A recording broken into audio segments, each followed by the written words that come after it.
Great job, by the way, in the Sorry speech. for Great job Good to Dana. job. I'll give you Thank credit you. on that. Good Thank job. A really good job. Thank you. That one. Tell us about that. How did you get the call? And how long before? Well, I was up at my place in Maine for 4th of July, and they called me and asked me, and I had this trip planned for, to Italy for, a long time, and I'm like, guys, I'm literally in the middle of this trip in Italy. I'm on a boat in the middle of the, and, so they're like, he wants you.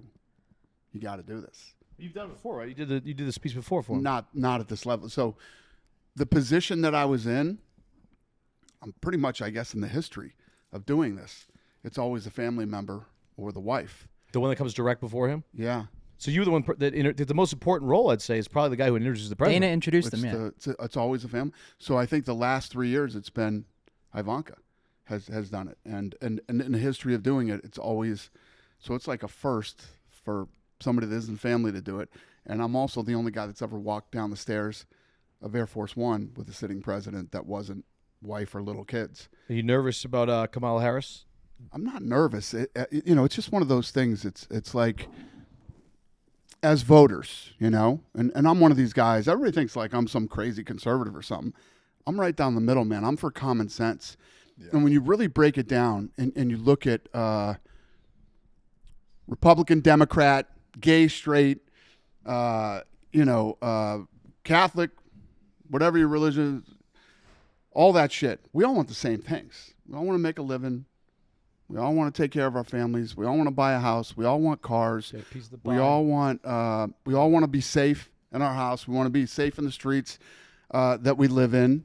And you have to look as a voter, all this other bullshit, all the shit talk and everything that goes on, and you have to pick who you think is the right person. I don't know Kamala Harris. I've never met her. I'm sure she's a nice person. She is not fit to run the country. She's just not. It's just a fact. You don't have to, you have to take all the hate out. And it's like when you see the stuff after Trump was almost assassinated, right? The people that were talking shit like, hopefully next time, it's disgusting. Whether it's, Reagan, Clinton, Bush, Obama, Biden, Trump, if somebody takes a shot at a sitting or former president of the United States, you as an American, we're all Americans, should be pissed and disgusted that somebody tried to assassinate a former or sitting president of the United States. 100%. As Americans and as human beings. It's disgusting. He almost got his head blown off on that. Imagine you get his head blown off on national TV.